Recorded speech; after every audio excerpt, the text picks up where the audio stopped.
दोस्तों मोदी 3.0 जो कि कंधे पे टिकी हुई है, जिसके जब भी बजट आ जाता है नजर उस पे ही होती है कि इस बजट में आखिर नीतीश और नायडू को क्या मिला। पिछले बार भी आपने देखा कि बजट में बिहार को 60 करोड़ मिला, उसके बाद नायडू को जो है लाखों करोड़ मिल गया। आज क्या हुआ? आज 1 फरवरी है, बजट आ रहा है। नीतीश कुमार, याद कीजिए हमने आपको खबर बताई थी कि नीतीश कुमार ने 32 पन्नों की चिट्ठी प्रधानमंत्री मोदी को सौंप दी थी। उनके कार्यालय वो चिट्ठी पहुंच गया। नीतीश के उस चिट्ठी में क्या था वो भी आपको बताएंगे। और नीतीश की चिट्ठी के बाद आज बजट में वो पिटारा, जब सुबह सुबह निर्मला सीतारमण अपने लाल बैग, लाल पिटारे में क्या कुछ बिहार को सौगात दी है, वो भी आपको बताएंगे। नीतीश की कौन सी बात मानी गई, नीतीश की कौन सी बात नहीं मानी गई, विपक्ष क्या कह रहा है, वो भी आपको बताएंगे। इस एक वीडियो में सारी जानकारी आपको देंगे कि 32 पन्नों की चिट्ठी में नीतीश ने क्या माना, क्या नहीं मिला और क्या बिहार को मिला।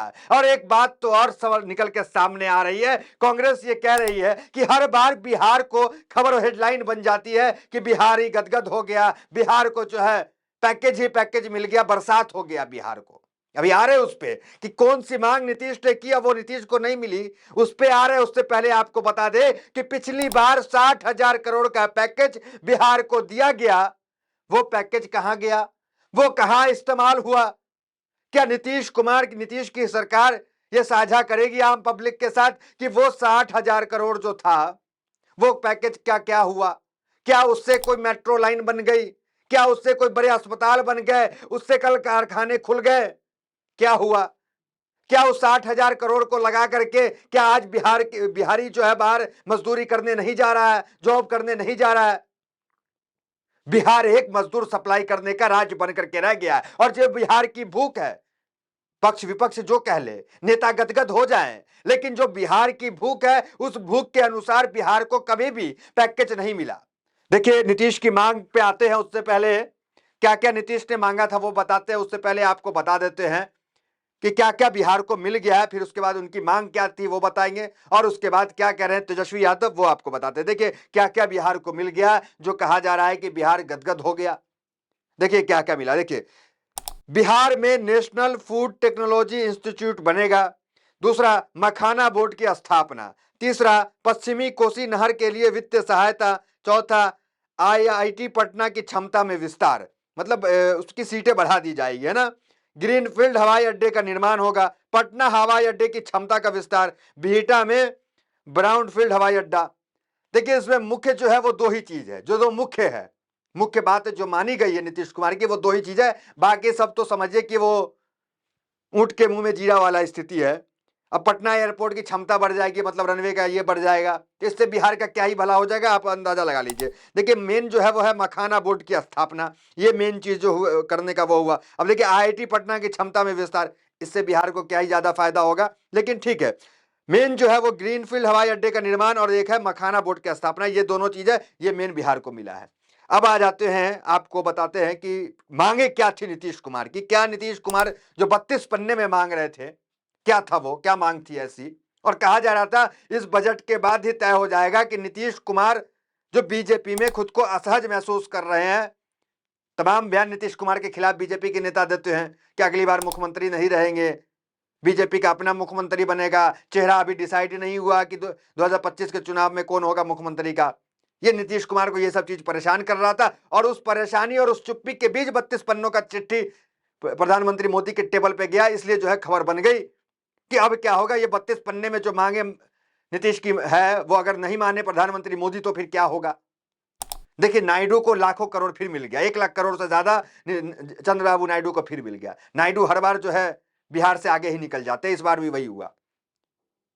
चंद्रबाबू नायडू जो है प्रदेश अलग हुआ है और उसके अमरावती को राजधानी बनाना चाहते हैं, उसे डेवलप करना चाहते हैं और उसमें तमाम चीज करना चाह रहे हैं उस राजधानी को चमकाने के लिए। तो हर बार निर्मला सीतारमण से, प्रधानमंत्री मोदी से 3 महीने में 9 बार मुलाकात करके जो है पैकेज लेने का काम वो कर रहे हैं।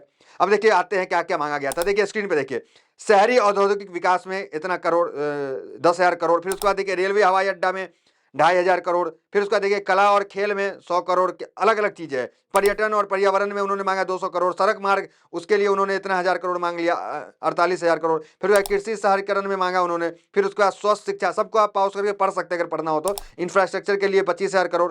तो ये तमाम चीजें जो डिमांड थी वो थी नीतीश कुमार की। लेकिन मिला क्या?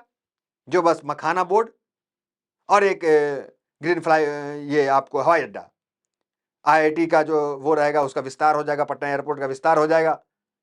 मांगे लंबी लंबी, लेकिन चीजें कितना कम मिला वो आप देख लीजिए। अब आते हैं, अब आपको बताते हैं कि बिहार में जो कांग्रेस है, कांग्रेस क्या कह रही है, जरा देख लीजिए क्या कह रही है। बिहार को पिछले साल 60,000 करोड़ का पैकेज मिला और आज तक 60,000 करोड़ भी खर्च नहीं हुआ। वो कहां गए 60,000 करोड़? ये पवन खेरा सवाल उठा रहे हैं कि हर बार जो है पैकेज देने का काम होता, लेकिन वो चला कहां जाता। अब देखिए क्या कह रहे हैं इस मामले पे, जो है तेजस्वी यादव क्या कह रहे हैं, जरा उस पर नजर डाल लीजिए। देखिए क्या कह रहे हैं तेजस्वी यादव। तेजस्वी यादव ने सवाल उठाया है कि जब चंद्रबाबू नायडू आंध्र प्रदेश के लिए 2 लाख करोड़ रुपए का पैकेज ले जा सकते हैं तो बिहार को क्यों नजरअंदाज किया गया। उन्होंने आरोप लगाया है कि नीतीश कुमार बिहार के हक की लड़ाई लड़ने में विफल रह रहे हैं और केंद्र सरकार के सामने उन्होंने बिहार को हक की बात ठीक से नहीं रखी। तेजस्वी ने कहा कि केंद्र की सरकार बिहार से सिर्फ मतलब निकालती है लेकिन कुछ देती नहीं है। नीतीश कुमार भी अब केंद्र सरकार के सवाल नहीं पूछते। बिहार की जनता के साथ बार बार विश्वासघात हुआ। तेजस्वी यादव यह भी कहा कि बिहार को पिछले कई वर्षों से सिर्फ आश्वासन और झूठे वादे मिलते हैं। उन्होंने कहा है कि बिहार के लिए कई सड़कें, पुलें, उद्योग, आईटी पार्क और रोजगार के अवसरों पर कोई बात ही नहीं की गई। उन्होंने कहा है कि बिहार को ना तो कोई बड़ा रेलवे प्रोजेक्ट मिला, ना ही कोई औद्योगिक निवेश की घोषणा हुई। बिहार के युवाओं को रोजगार के लिए आज भी पलायन करना पड़ता है। बजट से हमें उम्मीद थी बिहार में नई इंफ्रास्ट्रक्चर, स्मार्ट सिटी और इंफ्रास्ट्रक्चर डॉक्यूमेंट को बढ़ावा मिलेगा, लेकिन ऐसा कुछ भी नहीं हुआ। ये तेजस्वी यादव कह रहे हैं। कुल मिलाकर बिहार को फिर जो है वो झुनझुना जो है मिल गया। नीतीश कुमार की लंबे समय से उस सवाल पे आ गए। देखिए लंबे समय से ये तमाम जो नीतीश कुमार की मांगे थी वो आपको हमने बता दी, कि आप पूरी हुई वो भी बता दें। और एक मुख्य मांग जो नीतीश कुमार की थी वो थी बिहार को विशेष राज्य का दर्जा देना। इस मांग पे भी कोई तवज्जो नहीं। पटना को सेंट्रल यूनिवर्सिटी बनाना, इस मांग पे भी कोई तवज्जो नहीं। और अग्निवीरों का मामला भी था। इन तमाम मामलों पे नीतीश कुमार के केंद्र सरकार ने कोई तवज्जो नहीं दिया, कोई बात नहीं सुनी। फिर से नहीं मिला विशेष राज्य का दर्जा। और विशेष राज्य के दर्जे में कहा जाता है कि इन मांगों में तेजस्वी यादव की यही मांग है। आरजेडी और जेडीयू इस एक प्लेटफॉर्म पे खड़ी हुई है। लेकिन बिहार को विशेष राज्य का दर्जा, इस बार फिर मायूसी हाथ आई, बिहार को विशेष राज्य का दर्जा नहीं मिला। और चंद्रबाबू नायडू तो गदगद हैं, खुश है। बजट आने से पहले एक हफ्ता पहले जाकर के निर्मला सीतारमण से मिले। अब विपक्ष जो है नीतीश कुमार की तबीयत पे भी सवाल उठा रहा है कि नीतीश की तबीयत खराब है और नीतीश कुमार जो है वो कुछ नहीं कर पा रहे हैं, बजट नहीं ला पा रहे हैं। जबकि नीतीश कुमार के 12 सांसद का समर्थन है। नीतीश कुमार अगर हट जाएं तो सरकार गिरेगी नहीं, लेकिन डोल जरूर जाएगी। नीतीश नायडू हट जाए तो सरकार गिर जाएगी। तो मोल भाव जिस तरह से नायडू कर पा रहे, नीतीश नहीं कर पा रहे बिहार के लिए। बिहार जो है वो मजदूर सप्लाई करने का राज्य बनकर के रह गया है। बिहार की स्थिति आज भी सबसे पिछड़े राज्यों में है। डबल इंजन की वहां सरकार है, इतने लंबे समय से सरकार है और स्थिति खराब है। तो क्या बिहार को मिला, क्या बिहार की मांग थी, सब हमने आपको बताया। तो फिलहाल इस खबर में इतना ही। मिलते हैं अगले वीडियो में हमारे साथ। बहुत बहुत धन्यवाद।